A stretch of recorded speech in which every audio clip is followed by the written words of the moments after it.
Ngisilang ka sa mundong ito, laking tuwa ng magulang mo, at ang kamay nila iyong ilaw.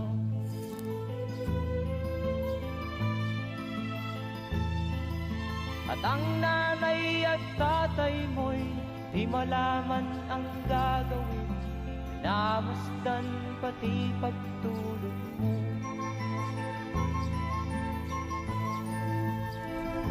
At sa gabi nagpupuyat ang iyong nanay sa pagtimpla ng gatas mo.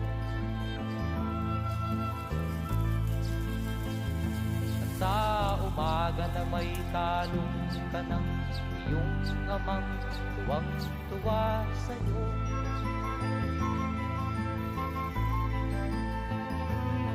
Ngayon nga ay malaki ka na, nais